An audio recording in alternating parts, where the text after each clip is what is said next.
사랑하는 성도 여러분, 만물을 창조하시고 지탱시키시고 또 소생케 하시는 하나님의 영이 여러분들의 삶과 영혼에 함께 하시기를 기원합니다.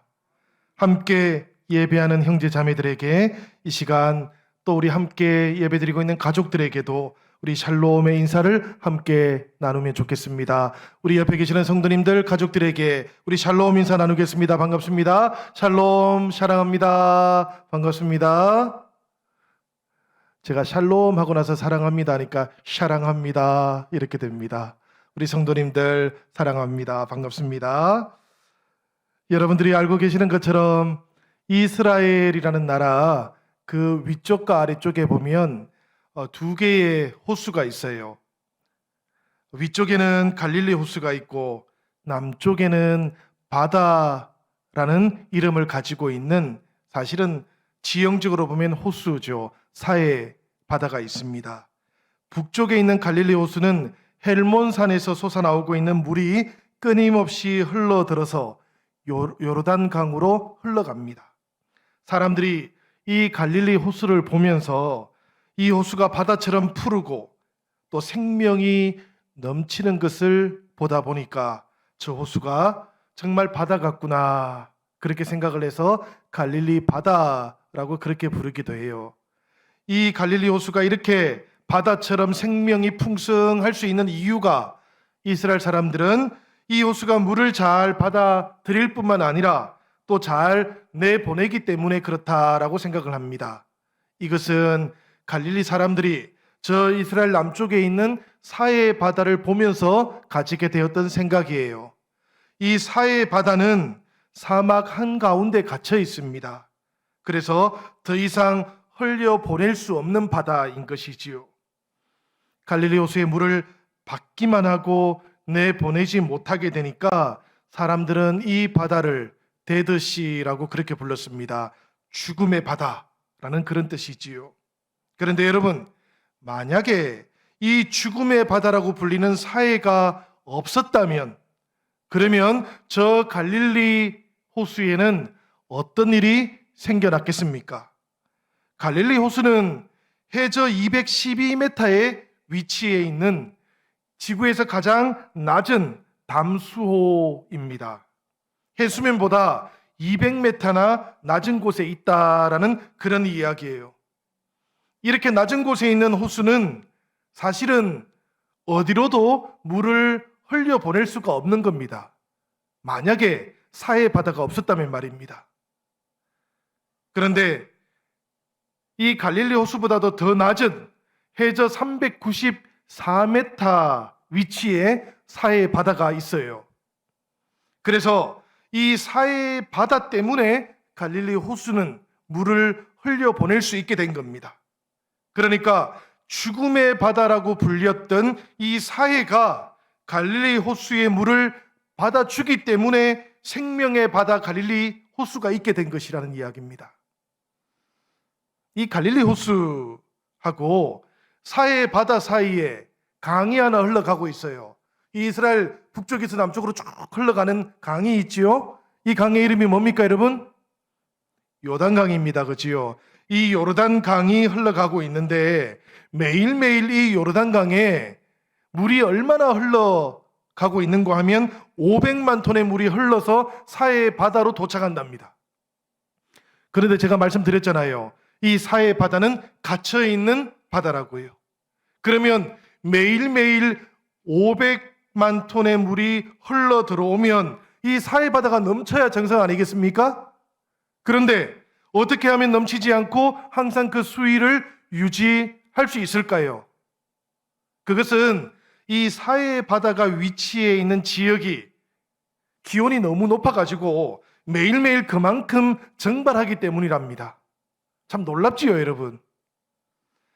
저는 이 사해 바다를 생각할 때마다 그래서 마음에 저 사해 바다는 낮고 낮아져서 마침내는 하늘로 흘러가고 있는 생명의 바다가 되었구나, 이런 생각을 하기도 합니다.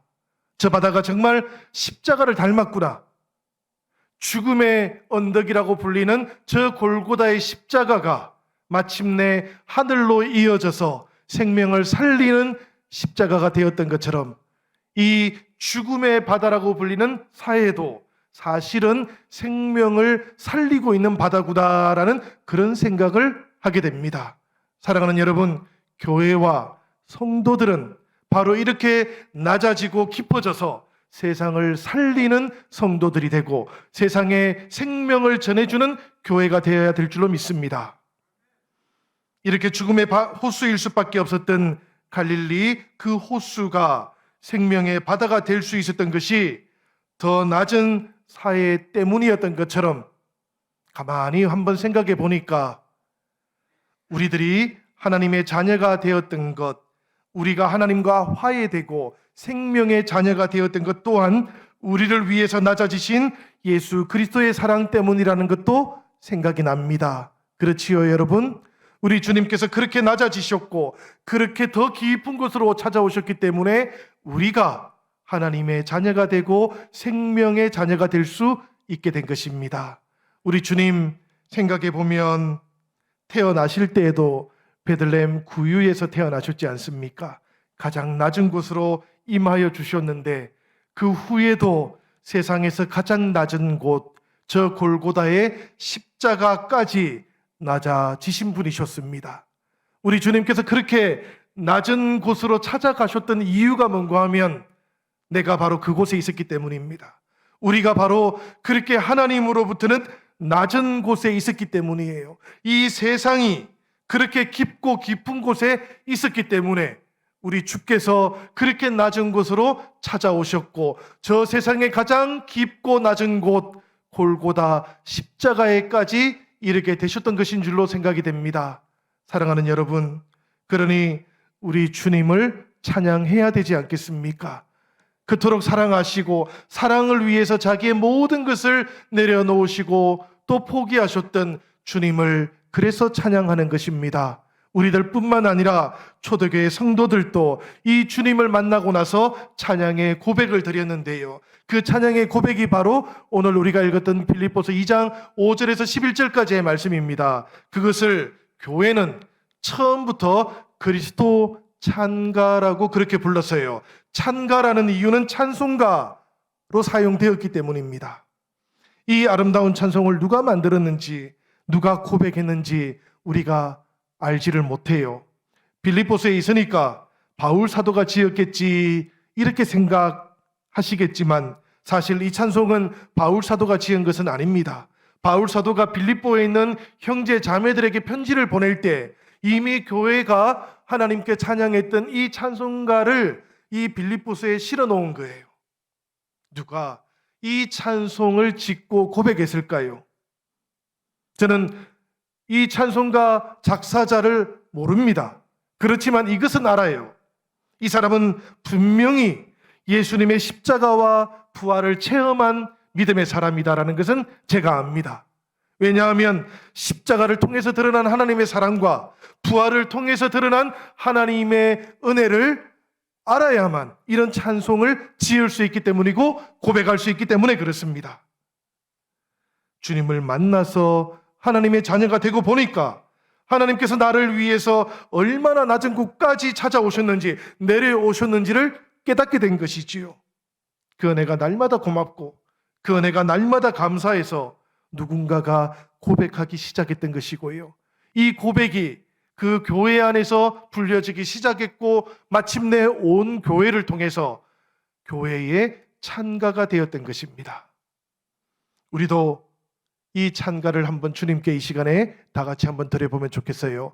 우리 가정에서 예배 드리시는 성도님들, 그리고 예배당에 모여서 드리는 성도님들, 우리가 한 마음과 한 뜻으로 한 성령 안에서 이 시간 하나님께 함께 이 찬송을 드리면 좋겠습니다. 6절에서 8절까지의 말씀 우리 다 함께 한번 읽어보면서 찬양합시다. 우리 6절로 8절의 말씀입니다. 다 같이 읽겠습니다.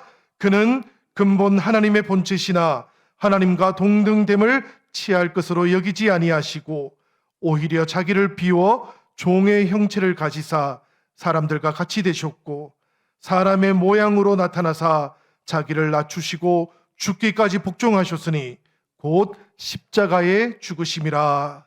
아멘. 이 찬송의 가사는 너무나 분명하지요. 하나님께서 스스로 그 지위를 버리셨다. 하나님께서 자신을 포기하셨다라는 것입니다. 그리고 우리와 똑같은 인간이 되시기 위해서 스스로 종의 신분을 취하셨다. 하나님의 사랑의 뜻을 끝까지 이루기 위해서 마침내는 십자가에 죽으시기까지 자신을 낮추셨다라고 그렇게 고백합니다. 그 하나님이 내가 믿고 있는 하나님이라고 그렇게 고백하고 있는 것이지요. 교회는 이것을 성육신 신앙 고백이라고 부르기도 했고요. 또 7절에 나오는 자기를 비워라는 부분에 헬라어인 케노시스라는 단어의 주목해서 케노시스 신앙 고백이라고 그렇게 부르기도 했습니다. 이 케노시스라는 말의 뜻이 뭔가 하면 스스로 힘을 박탈하다라는 뜻이에요. 힘을 가지고 있는데 그 힘을 스스로 포기하고 내려놓는다라는 뜻입니다. 그래서 이 케노시스라는 말에 그 뜻을 잘 이어받아가지고 하나님은 바로 이런 분이시다. 하나님께서는 스스로 자신이 가지고 있는 모든 능력을 다 내려놓고 종의 모습으로 우리와 같은 모양으로 찾아오셨다라고 그렇게 고백했던 것입니다.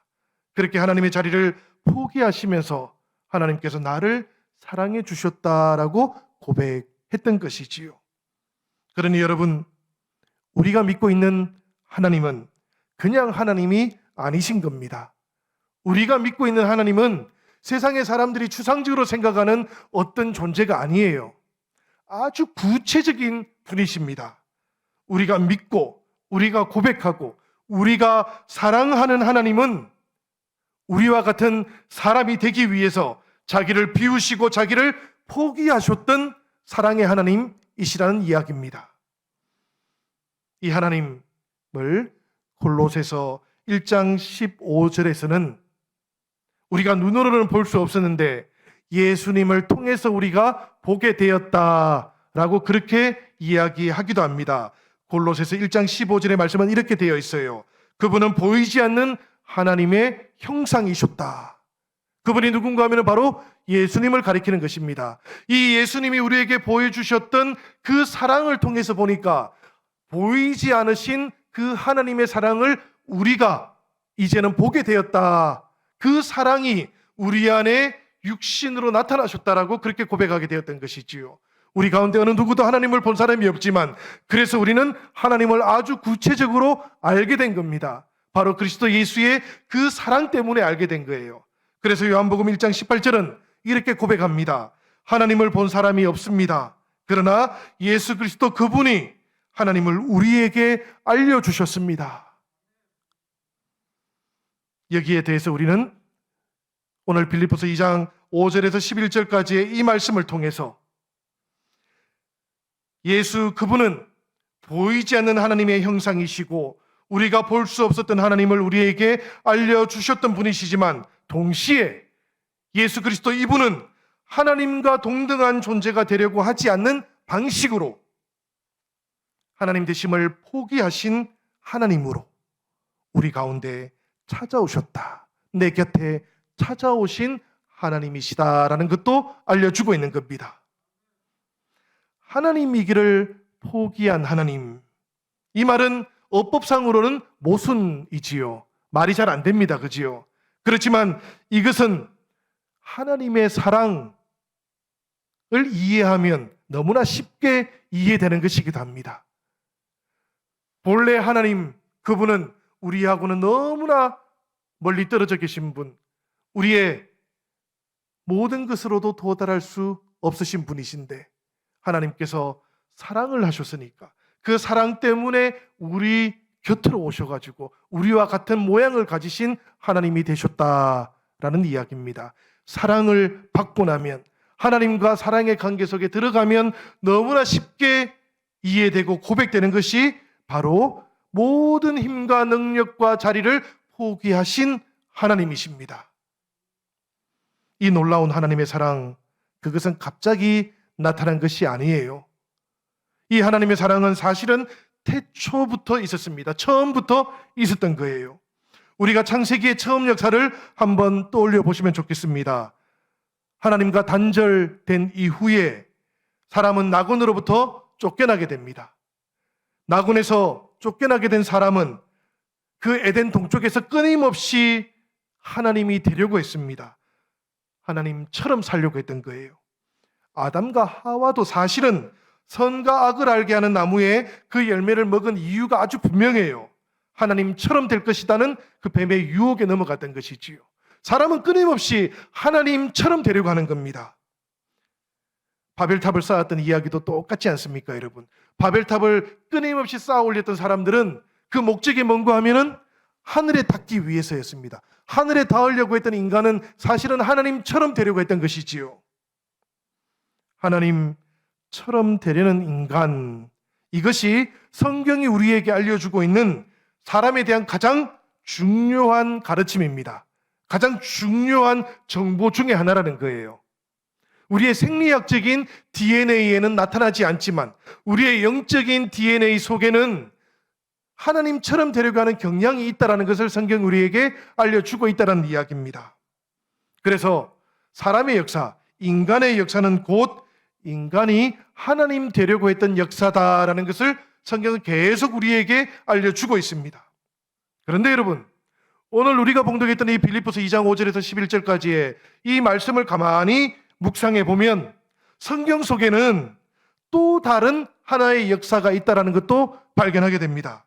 그게 뭔가 하면 하나님이 되려고 하는 인간의 역사를 향해서 하늘에서부터 수직으로 하강하고 있는 사람이 되신 하나님의 역사도 있다는 겁니다.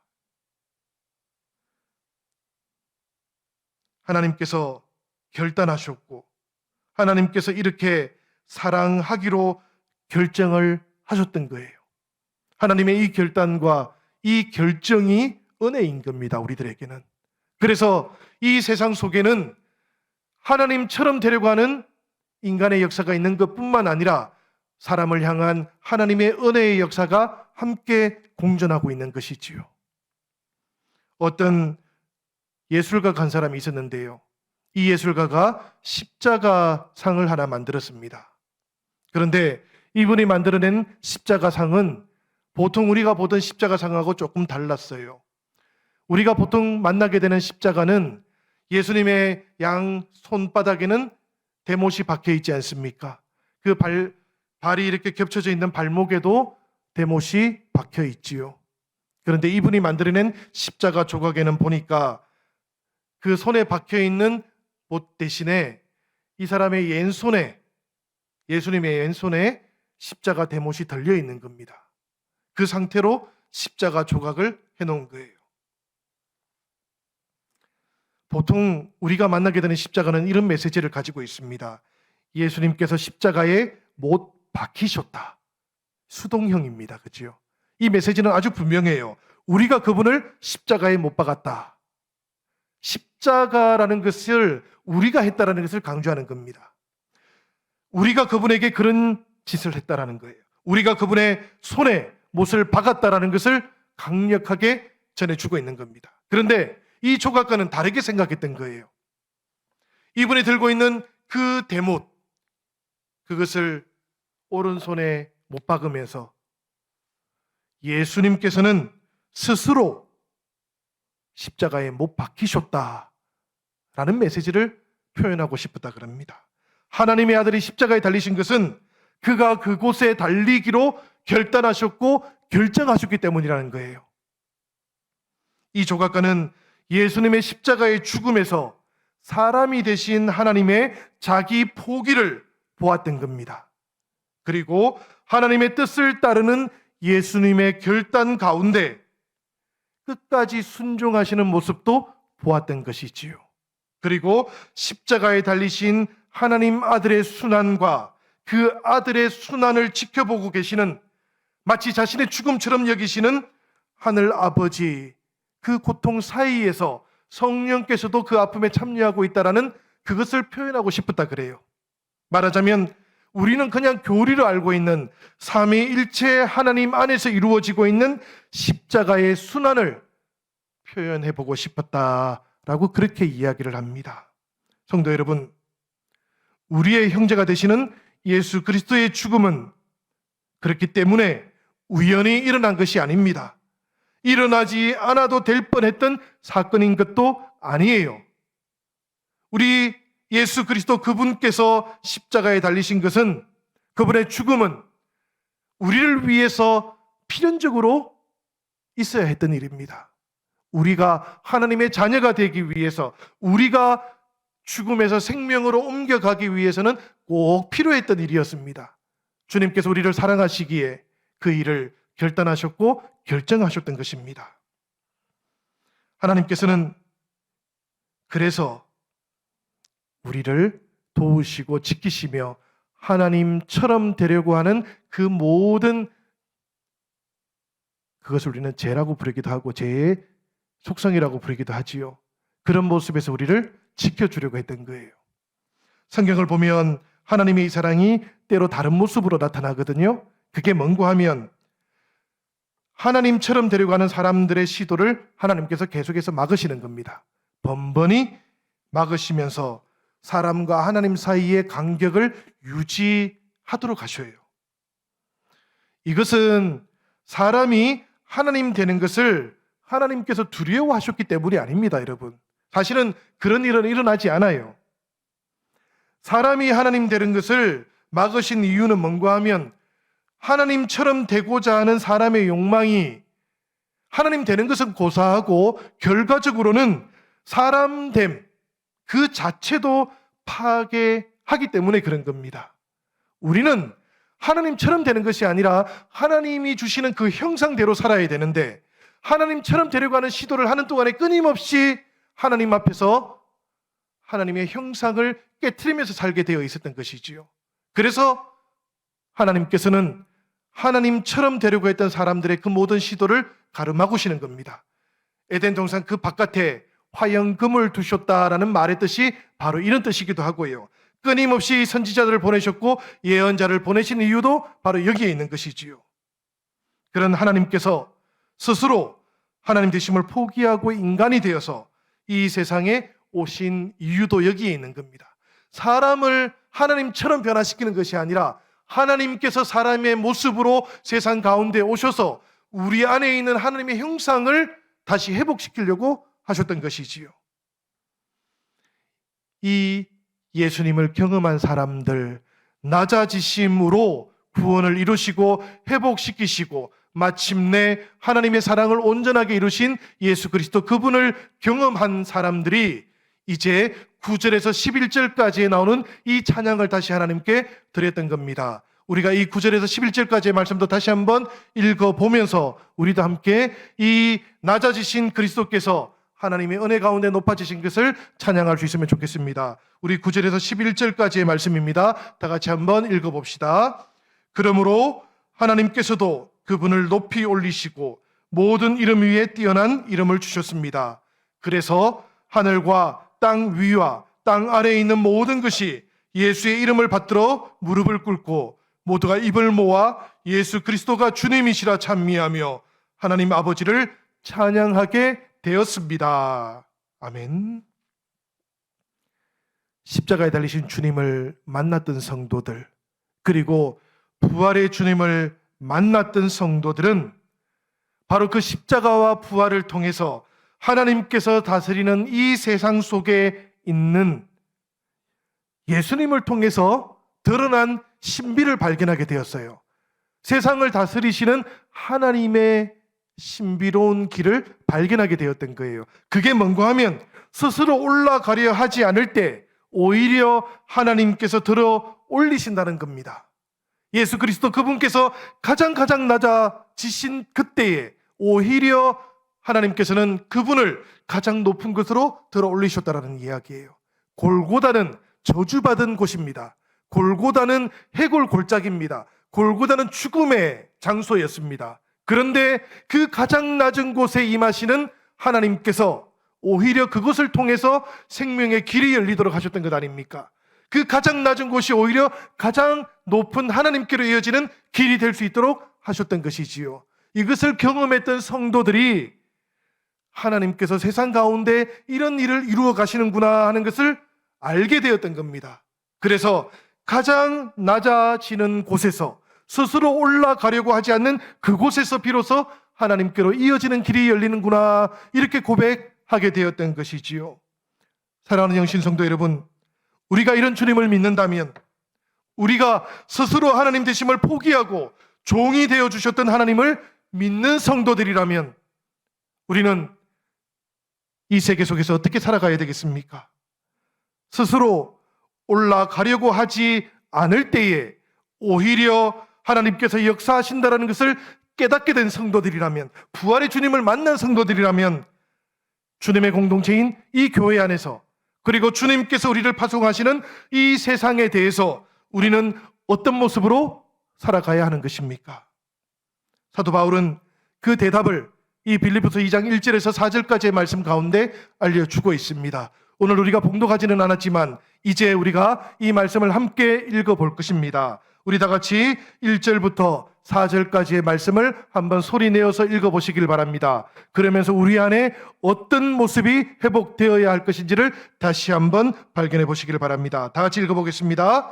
그러므로 그리스도 안에서 여러분에게 무슨 격려나 사랑의 무슨 위로나 성령의 무슨 교제나 무슨 동정심과 자비가 있거든 여러분은 같은 생각을 품고 같은 사랑을 가지고 뜻을 합하여 한 마음이 되어서 내 기쁨이 넘치게 해 주십시오. 무슨 일을 하든지 경쟁심이나 허영으로 하지 말고 겸손한 마음으로 하고 자기보다 서로 남을 낮게 여기십시오. 또한 여러분은 자기 일만 돌보지 말고 서로 다른 사람들의 일도 돌보아 주십시오. 아멘.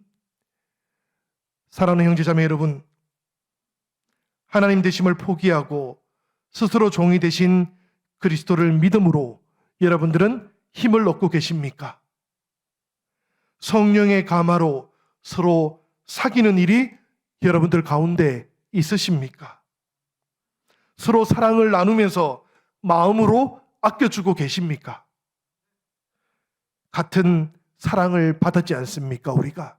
그러니 그 같은 사랑을 나누면서 마음을 합쳐서 하나가 되고 계십니까? 어떤 일이든지 간에 이기적인 생각이 아니라 겸손한 마음으로 내가 아니라 남을 더 낮게 여기고 계십니까? 주님의 교회 안에서는 우리들 서로가 남을 낮게 여겨야만 합니다.